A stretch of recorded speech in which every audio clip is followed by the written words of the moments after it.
Welcome, gentle listener. I am Baldermort, your faithful servant, and I wish to introduce you to the factions, forces, and faces of the Warhammer 40k setting, the grim darkness of the far future, where there is no time for peace, there is only time for war. And today, I now enter a brief period where I take a rest, regroup, and start writing even more. But I do need a break. Alas, I have the urge to do some personal projects in writing, possibly even a novel. So we'll be attempting that in my period off. No, it can't be Warhammer. But hopefully some will think it of worth, if I manage that first draft. A dream for decades, and I have few of those left, so best get on with it, as they say. You never know what you can do until you try. Hence, as usual, I will be releasing some compilations of my own wee stories to tide me over.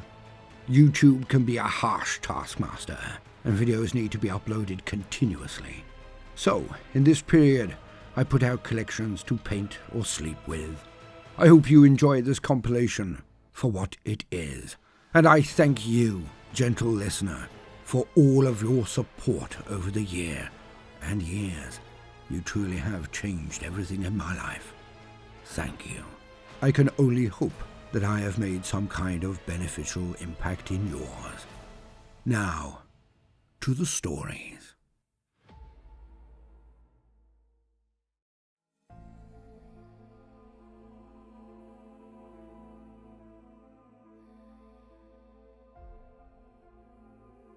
It was rare. Very Militarum Auxilia.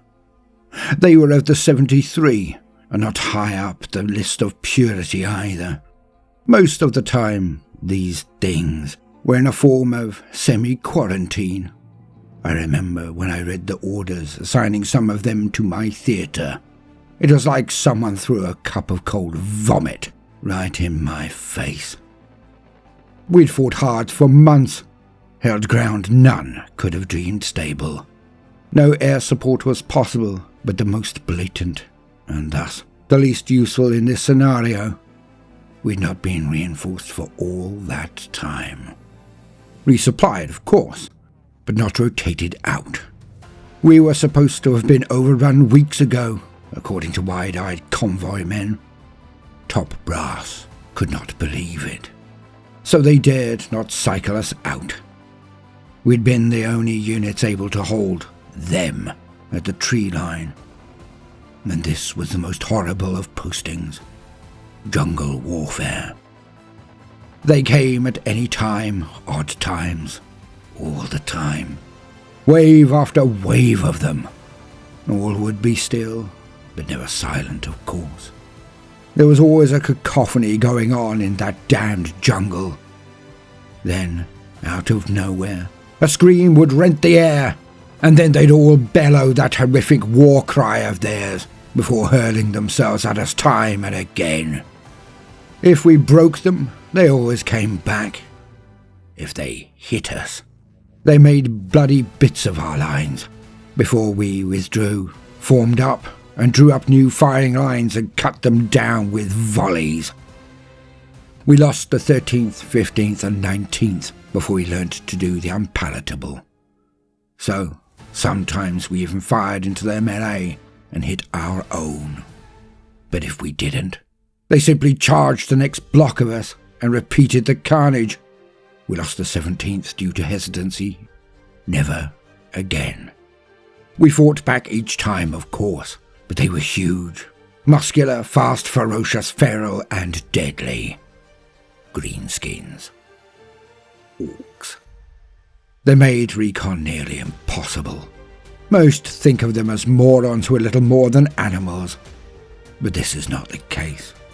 Oh, they're animals, all right, but not dumb ones. But we had to try. We had to know if they were mustering and in how many numbers. We tried, but this was their realm. Close, violent, personal. The scouts we sent out into that jungle rarely came back, and never with their full complements. Vicious spike traps, ambushes, all resulting in attrition too high to risk our scouts, but it was too important not to use them. All of this, for months. And they had sent us a regiment of auxilia, a mere few thousand, and the men would not like it, not one bit. Or so I thought. We all did. But they also sent heavier firepower to fortify our positions, many more guns for box barrages, many mines, many heavy emplacements. It looked like they wanted us to dig in further and really punish the orcs. We were up for that, of course. But why the auxilia then? They arrived by chimera convoy like any other outfit, but they kept to themselves and disembarked straight into their camp zone. Commissars were patrolling the entry points into their section of the camp, keeping all away from them. At this point, nobody knew who or what they were. We just knew they were auxilia scum. We dug in, as instructed, and the commissars called a mass meeting to discuss the newcomers' duties. Shocked, we were told these poor blighters would be exclusively going out as our new recon duty, and their remit was not to find the enemy and record report and then retreat. No, they were to goad the enemy into the camp's enhanced defences. They were supposed to go out to purposefully anger the greenskins. High Command had conceived that we would be able to punish them and truly get to grips with their numbers. If we could drain their forces enough, their numbers brought down, they could be containable, and then Command could go back on the attack. Then I was escorted to their encampment to view the fighting men and women they had sent us for this suicidal mission. I was prepared to have to hold my gorge, to then wash my hands when I got back to my quarters to wipe away the filth. Yet when I saw them, they were not like anything I had ever witnessed before.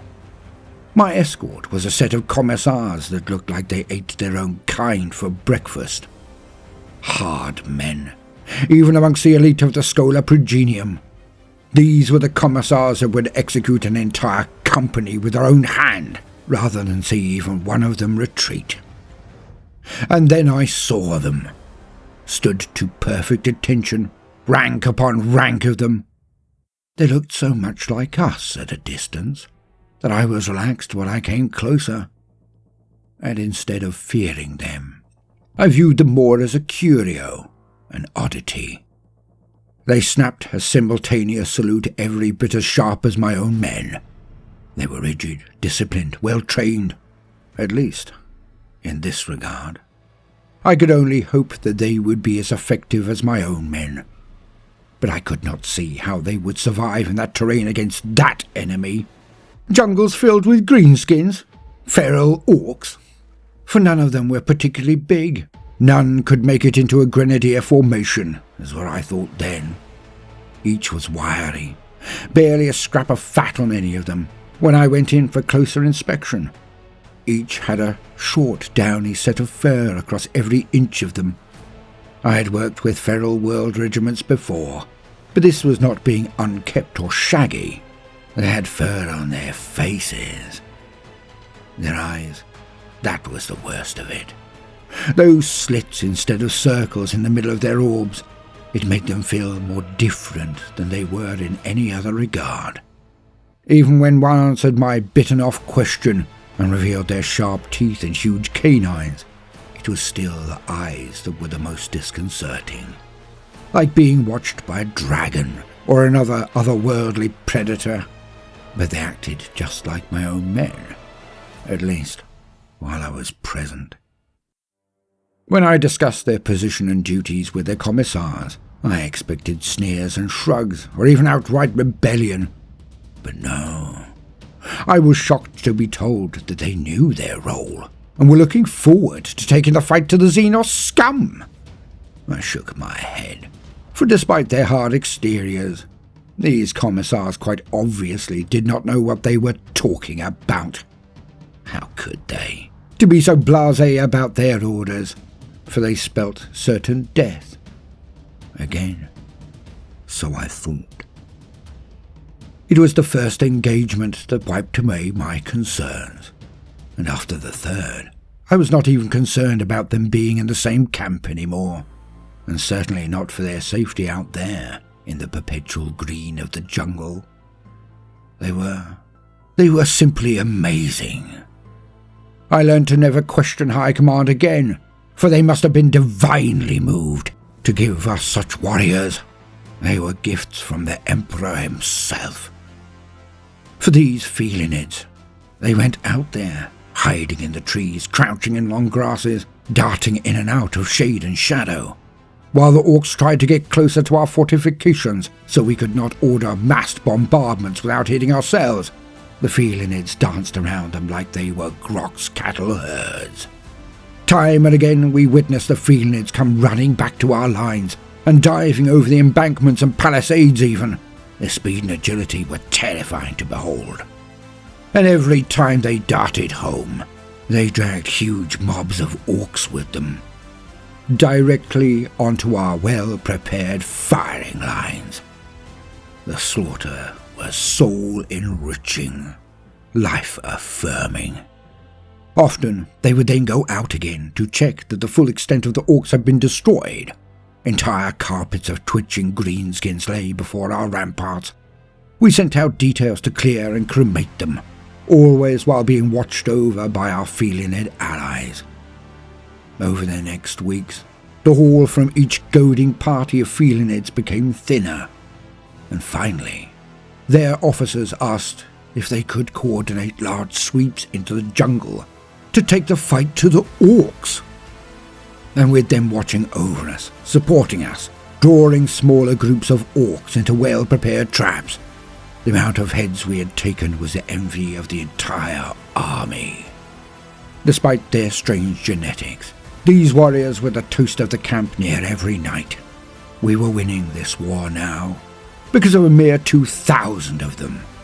The only oddity that I ever could not quite compromise was that they never, ever had any fires in their camp, and when they ate, it was never, ever with us.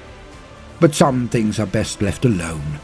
In the Guard, if it is not a problem, then it isn't a concern. We have wars to win.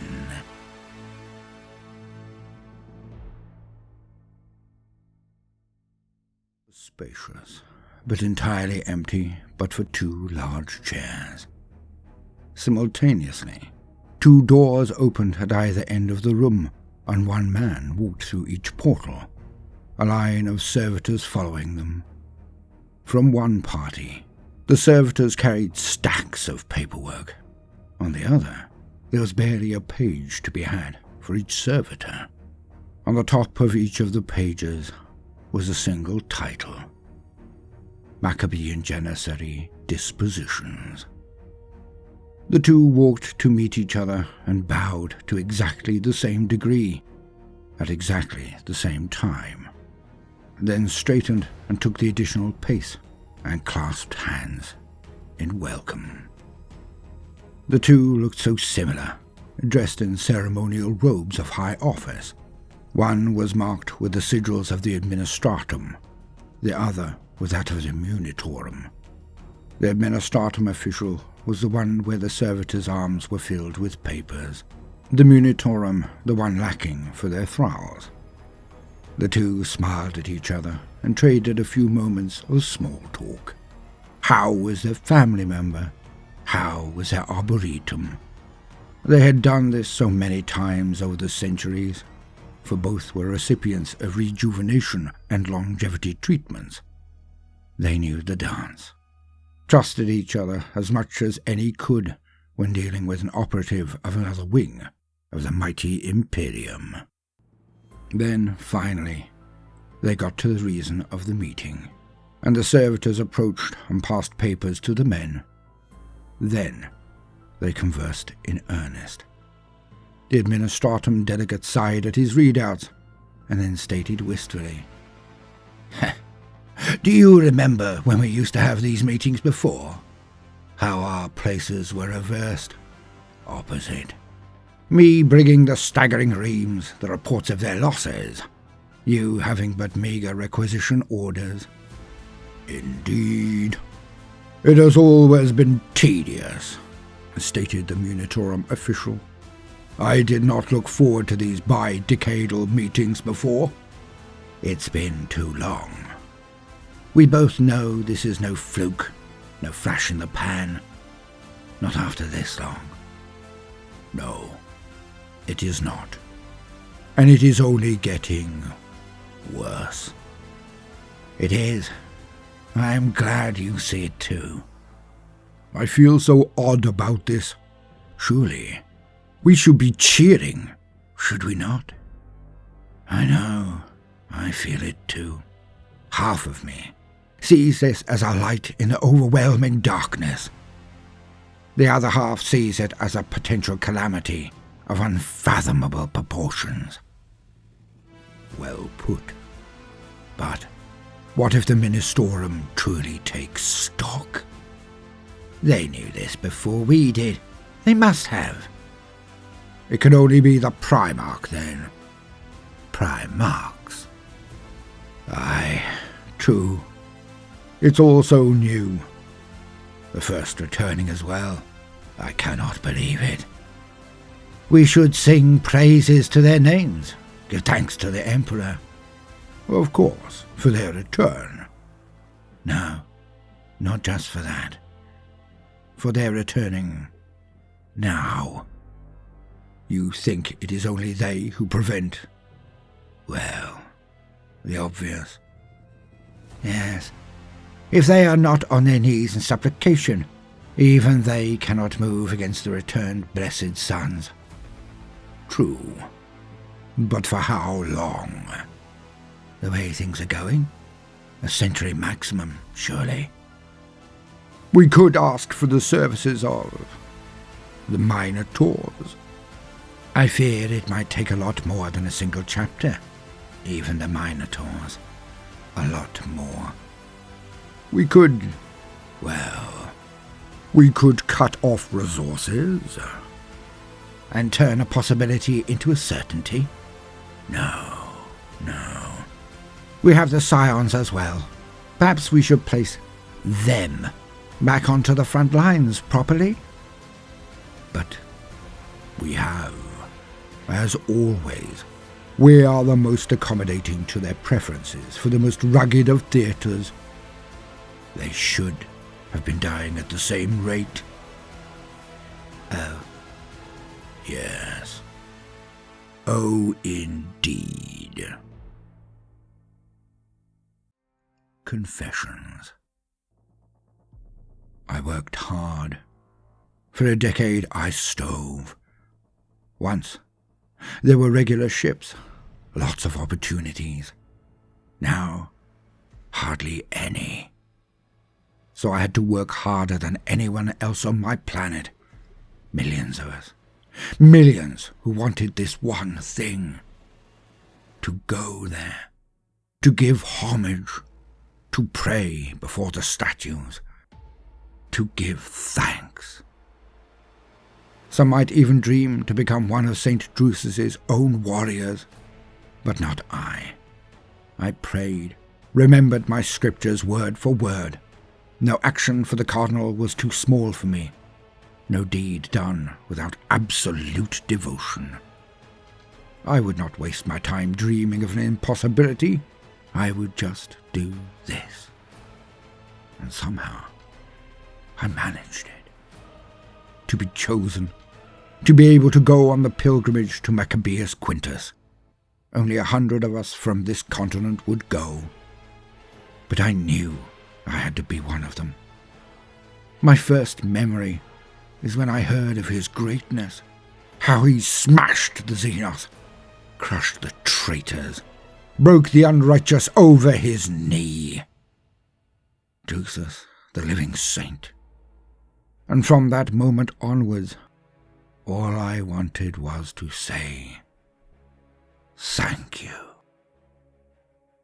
And when it finally happened, I was shocked that I was one of them. Me. My goal had been realized, but I still could not believe it. I did not begrudge the months in flight. I did not mind being crammed in so tight that there was barely room to lay down to sleep. I did not mind that when we did, it was in the urine and feces we had expelled. Always hungry, always cramped. Yet, it was nothing to me.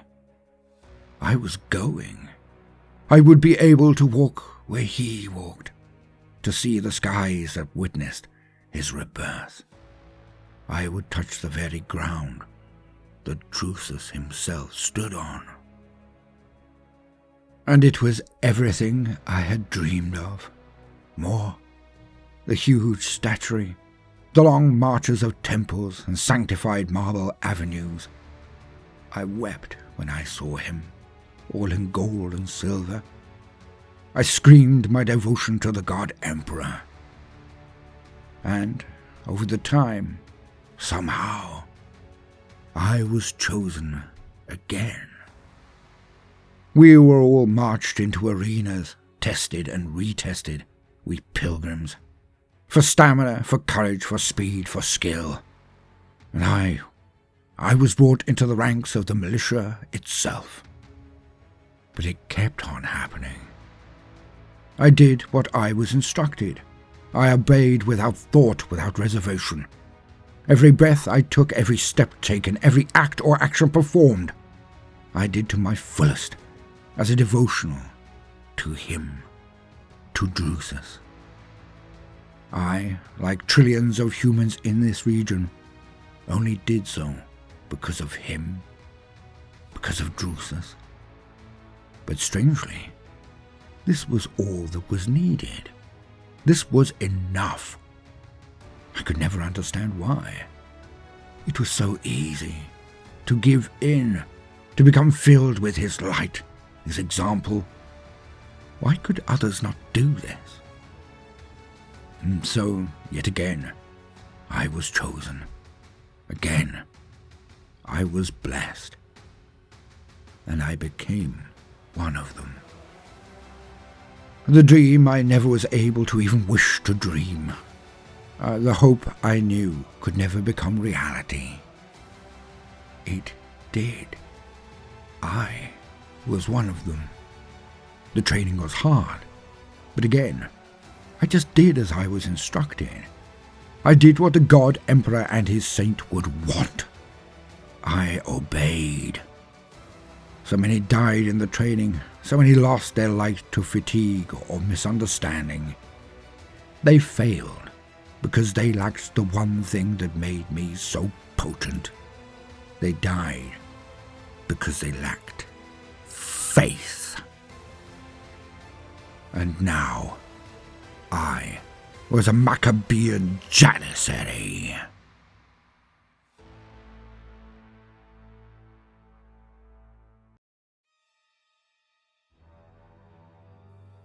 Administratum Report Alpha Theta 2023334567981 concerning Homo sapiens gigantus, in Low Gothic, Ogryns. Homo sapiens gigantus, who will furthermore be referred to as Ogryns, are as plentiful as Homo sapiens minimus, who will likewise be referred to as ratlings. Both are deviations from baseline humans, but are still considered pure subjects of the Emperor of Mankind and his sempiternal Imperium. This is due to the stability of their genetic line. Although different to true humanity in various ways, and thus inferior in many regards, their breeding provides congruous progeny, and thus are not considered mutants. In layman's terms, when two Ogryns breed, the child will be an Ogryn, not some unclean potluck of differing attributes that bear no resemblance to their parents, as is true of the accursed mutant. This designation of abhumans permits them to be active and useful members of the realm. They must be watched, of course, but with proper direction and discipline, their attributes can be harnessed for the greater glory of the Emperor. The Ogryns are a result of extended exposure to atmospheres and biomes that would be incredibly challenging to any normal human population. The worlds they dwelt upon had high gravity and unpleasant or challenging climates for humanity. It is surmised that a change in their bodies, minds, and even instincts are attributable to these harsh conditions. But also, it is noted that many of the worlds discovered during the Great Crusade that had populations of Ogryns also had ruins of what seemed to be vast but derelict constructions that could be construed as being incarceration facilities. Many postulate that when the ancient hegemony of man crumbled under its own corruption and the dark age of technology gave way to old night, that these penal planets were simply abandoned. As such, their bitter circumstances would have prevented organized large-scale farming due to the desperately poor quality of the soil, and this makes self-evident sense, as these penal planets would surely not have been designated as prisons if they were of any use in any other regard. A prison is a barren place, after all.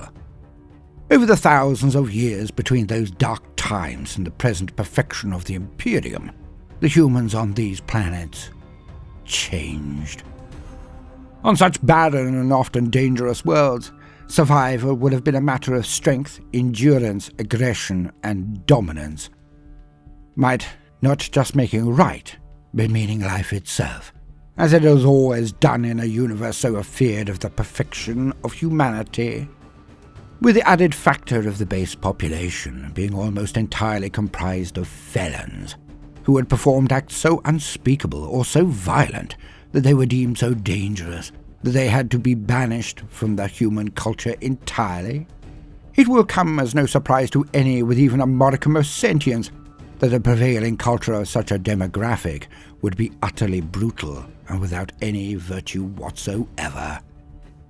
Thus, it is considered that the Ogryns had to adapt swiftly, culling their own number, and then going on to have one of the most barbaric set of cultural mores, purely out of survival instinct, if not enhanced by criminal malice. After mere generations, the need to gain the largest and most dominant male would give selection on those criteria alone, meaning that other secondary attributes would be ignored in mating partners. One would usually imagine that the most prized attribute would be intelligence, of course. But when any can be slain by a larger or more aggressive neighbour without any consideration to law or the benefit of the greater whole, then barbarism and strength soon became all that mattered. Hence, over mere thousands of years, selective breeding in a punishing environment led to the enlargement of the human frame at the expense of higher cognitive function. This has been so pronounced that the Ogryns are most definitely a different race, although of the same species or genus as humanity. The cognitive decline of the Ogryns has made them simplistic and base to a degree where they are comparable to children in their mental abilities, not even adolescents. Their aggression levels are also increased. It is unwise to act in a provocative way, or even be candid or overtly complicated in discussions with these intellectual Lilliputians. An Ogryn can fly into a rage at very little provocation, sometimes mere confusion being the cause of the tantrum. But where a child's rage can be scorned, if not laughed at, that of the Ogryns is often lethal. Standing between 2.5 to 3 meters tall, or 10 foot in the common parlance, the Ogryns also have far hardier constructions and strength that is in excess of even their prodigious size. Their lack of intellect does not transfer to any deadening of their other senses, and Ogryns can feel pain as acutely as any other humans. Their far tougher skin is akin to Grok's hide in the most extreme cases, and adds a level of natural protection that is not afforded to true humans. Some say that the lack of cognitive processing of abstractions does not truly equate to degeneration, as it has been found that their senses are as acute, if not more so, than baseline humans. Instead, it is documented that Ogryns have a far more pronounced sense of survival. Note that this does not affect their morale, as will be discussed later. The worlds with Ogryn populations are supported by the Greater Imperium with food and other consumables, as the benefit of them is far beyond the cost required to support these colonies. Ogryns are enlisted, often forcibly, into the ranks of the Militarum Auxilia, this being the wing of the ASTRA Militarum dedicated to the training and deployment of all Abhuman regiments and formations. Although there are a truly unpalatable variety of Abhumans, some state that as many as 73 different strains are extant in the Imperium. Still, it is the Ogryns and Rattlings that consist the majority of the regiments. And even so, the Ogryns are far more ubiquitous than even their tiny comrades. The command played with even a company of Rattlings will face substantial difficulties in maintaining order, discipline, and coherence. The Ogryns are far more easily organized and deployed, despite the inherent dangers in utilizing such dense troops, with the commissariat being their caretakers and officers in most cases. The Ogryns can be reasoned with if one has the patience to learn how to communicate with them most effectively. It is also true that the Ogryns' morale and mental resilience to conditions that would break all but elite units of guardsmen can be a blessing from on high. The commissars attached to the Ogryn formations will motivate their idiotic troops with intensely simplified benedictions and prayers. The Ogryns are just intelligent enough to be threatened with the punishment or reward with the love of the Emperor himself. The religious fervour of the Ogryns is akin to a child wishing to gain the approbation of its father. Thus, the Ogryns believe that the Emperor watches their every moment, their every single action. Guilt has been fostered amongst most regiments, so the Ogryns endeavour to perform acts of courage to wash away the taint of their birth. It is a method that has kept them in line and deployed for nearly 10,000 years. Now the uninitiated may well take this all at face value, yet I am informed that, to many amongst the biologi, the prevalence of them across the galaxy does not quite fit with the present logic applied to their origins. Some have stated that they are far too easily directed and far too useful to be a mere mistake. As such, it is believed by these visionaries that the Ogryns may well have been produced large-scale by the degenerate humans of the Dark Age of technology, or even those early explorers who preceded this period. But there is probably no way to end this speculation conclusively. In conclusion, Homo sapiens gigantus is a high-priority resource to the Greater Imperium and should be supported even to the detriment of low-caste workers and other superfluous human populations. Their contribution to the armies of the God Emperor stand for itself. When the Emperor commands all of the stars in this galaxy, and the Xenos, heretic, mutant, and witch are all a thing of the past, well, then the existence of the Ogryns will have to be looked at again. End recording.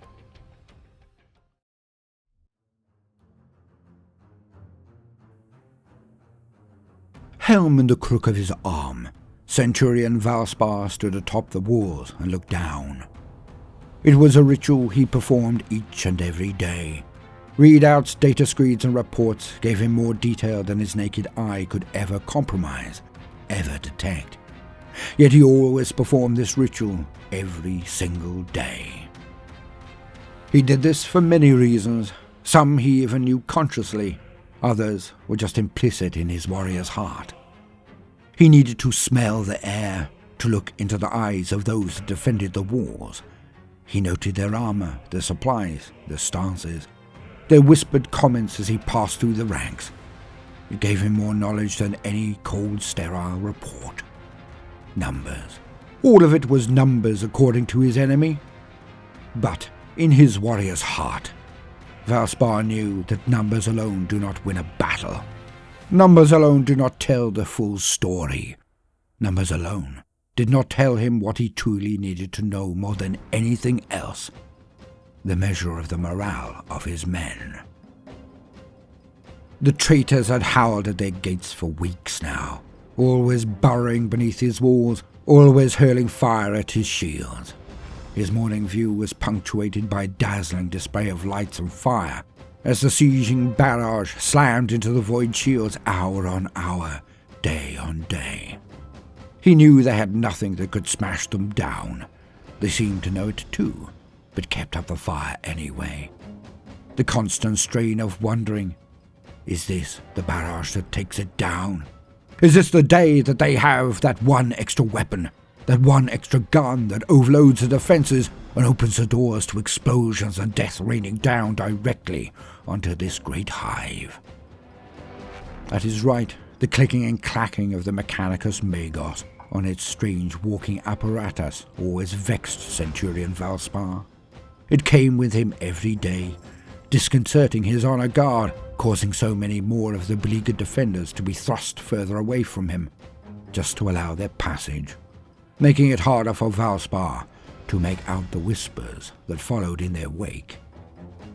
The two had come near to blows only 2 days before, and in that moment, when the Centurion had stood and barked at the Magos, he witnessed the true power of the depths of Mars.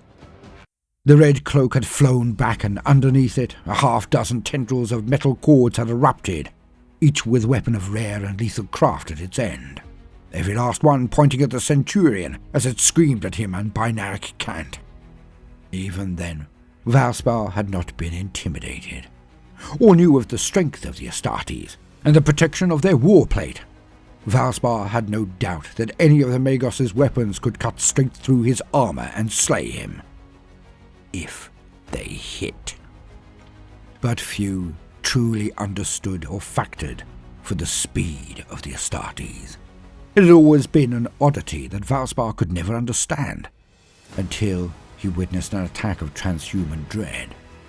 Surely they would all know that muscles of their caliber would make them fast, that the genetic alterations and gene seed would make them able to battle against even the degenerate Eldar and others of their talents. Speed. It was the birthright of the Marine as much as their physical power. And in this, Valspar thought he would have the edge. That he could get his power sword through the central column of the Magos before any of his weapons connected, if they had time to shoot at all. But, thankfully, the icy stoicism of his Primarch ran through Valspar's veins. He stood his ground, did not retreat 1 millimeter, just held the Magos in his cold stare, and simply stated, "I am in command here. Your reservations and protestations have been noted, but you will do this thing, or at the very least, you will not impede the surgeons who will perform this task. None of this. Your objections nor my concerns matter if we fail.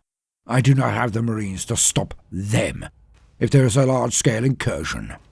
We do what is necessary for the Emperor, for the Imperium. And that is my final word." The Magos seemed to rise up a few more inches, as if a last display of size would mean a Grox's fart to the Centurion. Then the moment passed, and the Magos' arms retracted, and it lowered itself to the usual level, faceplate at the same height as the Centurion's own. "Mars will hear of this, Centurion. I will take no part in this, but I will not hinder you.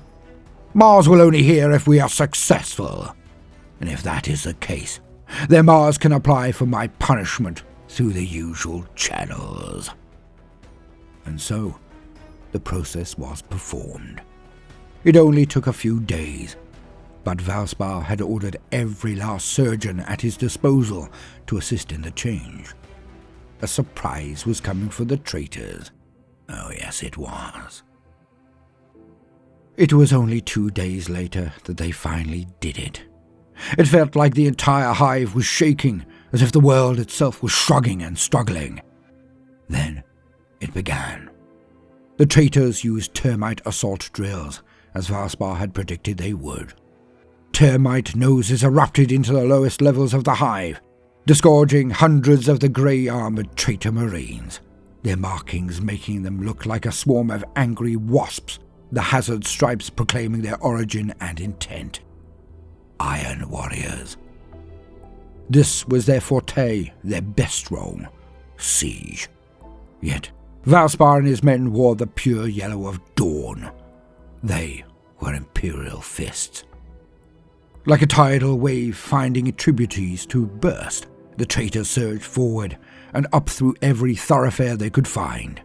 Breacher units formed the first rank of their assault, and even the pinpoint accuracy of the Imperial fists could not often find a clear shot at them. The Loyalist Marines retreated as instructed by Valspar. Fire a few volleys, do what they could, then fall back in good order. Casualty mitigation seemed to be the main point of the exercise, and the Iron Warriors must have secretly chuckled.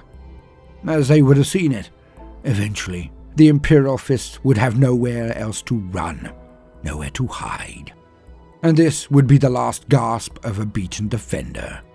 One who knew that they were dead, but like cowards, they would hang on to every last breath, every last second, hoping for some calamity or miracle to save them.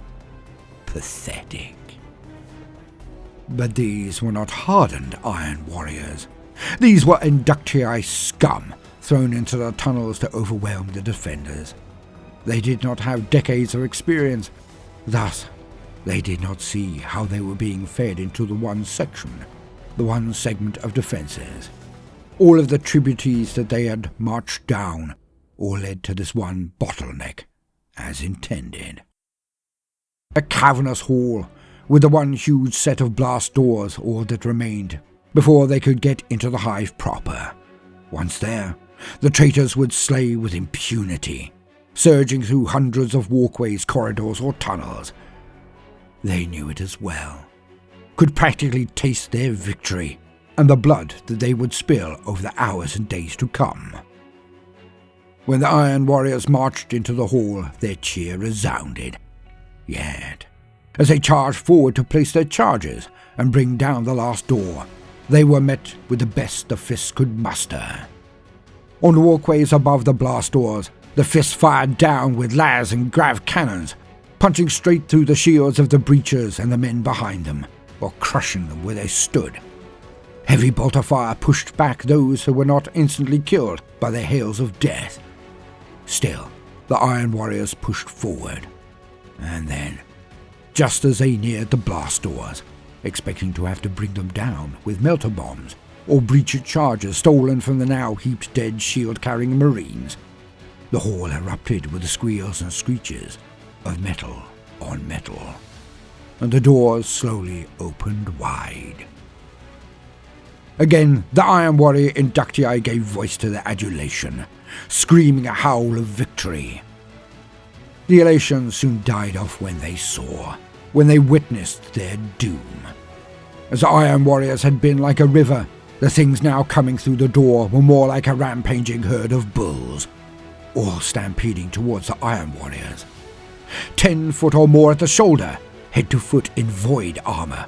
These mountains of muscle and rage gave off their own war cry, one that drowned out the enemies by factors, and the Iron Warrior line slowed, then shuddered. They stood and fired their bolters, but they only took down 1 in 4 as the Ogryns charged them.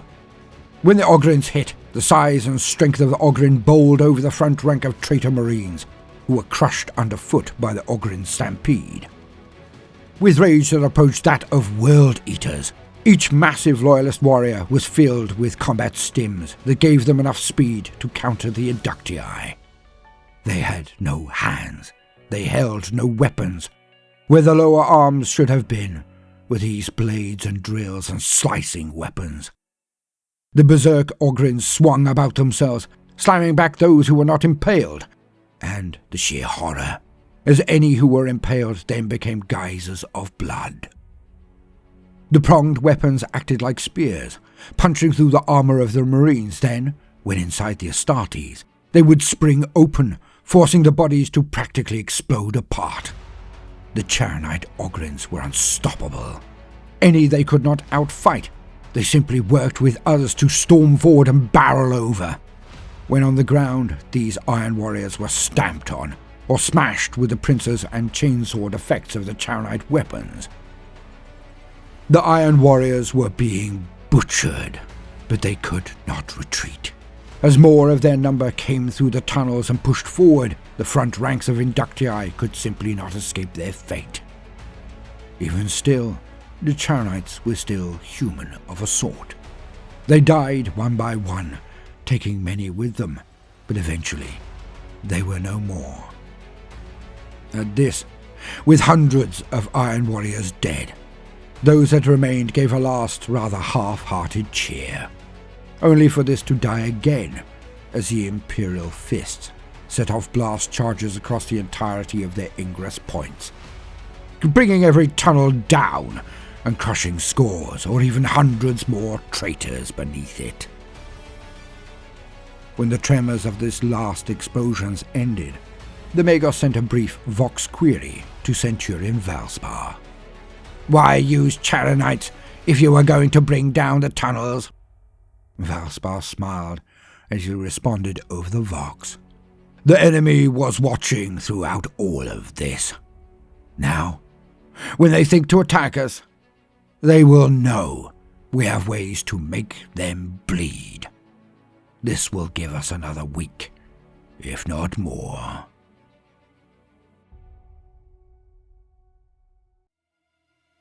I am not the same as these people. I never was. I always stood alone, was always chosen, special, gifted. I could hear what they could not. To me, the screams that rent the night were a cacophony of splendor. The weak, the pathetic, they were the herd I hunted in the darkness, where even his eyes were blind, or so I then thought. At first, when I was young, I took them one at a time. I preyed on the small or old and weak. Back then, there was no art in it. I was filling a need, nothing more. Then, as I grew, so did my appetites. As time went on, I began to really enjoy myself. I learned to savor the moment. I moved on to family units, smaller gangs diminished by recent battle, or those just starting out. Some I would pick off one by one, driving the last to madness as I stalked them for sport. Then, when I had more weapons and had grown in skill, I could descend on an entire group and wipe them out. Good times. But as with all good things, they always come to an end. I made a few mistakes, but nothing I had not done before. Alas, my reign was noted by an arbiter, an implacable man. He even dared to slum it in the underhive, down here in the dark. And he hunted me down. When we met, it was in the dark, of course, yet he could see. I did not know his helm made his eyes work in such conditions, so I poised myself high in a rafter looking down, as I had done for years. Few ever looked up, for they knew there was nothing but darkness there, ceilings so high that they would never be seen without lumens activated. Something that had not happened down here in 100 years or more, I am told. But he was different too, this Josephus, a man unlike any I had ever met. He noted me immediately, but he played a game of his own, pretending not to see me, stalking to where I had set my trap. At the last, The better man won. I was so close to seeing his life's blood shower from his neck, like all the others. I followed him until he reached my shrine, my collection of trinkets taken, all positioned to best show their worth. Yet, when I took the last steps towards him, towards his back, he sidestepped my lunge and twisted on the spot. His pistol shot into my calf, and pain tore from my throat in a scream. He bludgeoned me into silence, and, I presume, he dragged me all the way back to the upper levels. I awoke later to his face as he spat my judgment, my punishment. I was to be taken to the front. I was to be placed in the Penal Legion. Or, he smirked, I could accept the Emperor's peace right here, right now. Ever my own biggest fan, I took no time in deciding that I still had much to do. And so, I chose the draft. Why not? To be enlisted in the Penal Legion, the weapons I might get to use, the places I might get to see. This would be a gift. An opening up of my talents to a galaxy that desperately needed them. I would murder across the galaxy, and all with the Emperor now watching me in quiet complicity. My kind of god at last. The long journey through the void was tedious. I was placed amongst a mewling gaggle of weaklings. Hive Tendruda had rebelled, and they had been suppressed and then enlisted en masse. But they were not like me. They were simpering, wailing things that would not shut up.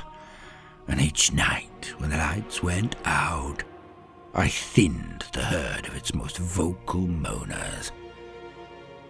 When we reached our destination, the fun began. I will never forget those days, marched off the transport, each and every one of us given a collar to mark us, to control us. The first day saw at least a dozen of these whiners make an attempt to flee.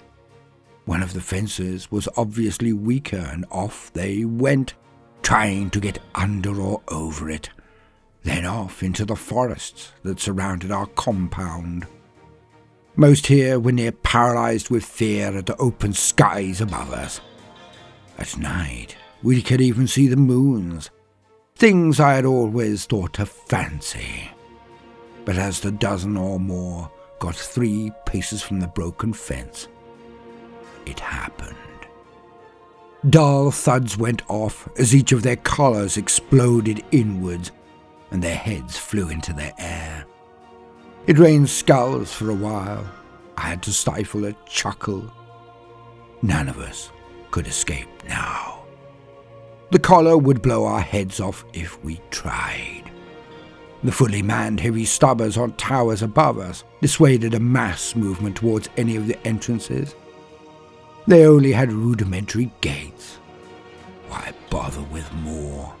Any who they did not kill with stubber fire would end themselves as soon as they were far enough away from their officers. Boom, boom, boom. Or any of them could just press a button, and entire groups could explode. More raining craniums. I clenched my jaw and ground my teeth, but I obeyed, and I waited. We were informed that our first battle would be our last, and for 99% of us, this was true. Some form of Xenos had invaded this planet, had set up defenses and dug in for a war. Not knowing what they could do, how they would do it, we were sent in as the first wave. The brass did not even give us the cover of darkness. No. They wanted to see where the enemy weapons were, what they could do to us. we were ordered to march towards them. Not run, not charge, but march. When we got out of the foxholes, they wasted no time at all. Lines of red energy swept amongst us, tearing people to pieces, their body parts burning as they hit the ground, cut through and cauterized into one shot. The stench was unbelievable, even worse than the hive. When the line faltered and some turned back, their collars were activated and their heads shot into the air. Boom, boom, boomity boom. That quashed all thought of cowardice, and the entire line was now running forward. Barely 1 in 20 of us reached the enemy lines. The rest rent asunder by these red beams. And when we got there, the enemy were huge. Some form of lizards, taller than humans, stronger, faster. They tore 3 of us to pieces for every one we took down. But as the sun set, we were supported by the first ranks of Australians. The enemy could not fire on the firstborn regiment as they came up behind us, the defenders still trying to finish us off. And the Australians crashed into the Xenos like a well-oiled machine, wiping them out. I was one of only 15 that survived that first battle, out of 2,000 of us. We were not rewarded, of course. We were scum. But we were seen for what we were. We survivors. We were special. And because of that, we gained bionics. Painful, but effective. We gained better weapons, and from there on in, my life was a pleasure every single day. No squad, no officer, no weaklings. We went in alone. Every morn I rose from sleep and marched, and every night I was unleashed on a new battlefield. Of all of us from those first days, I am now the only one left, living my perfect life. A life of unadulterated, unending murder.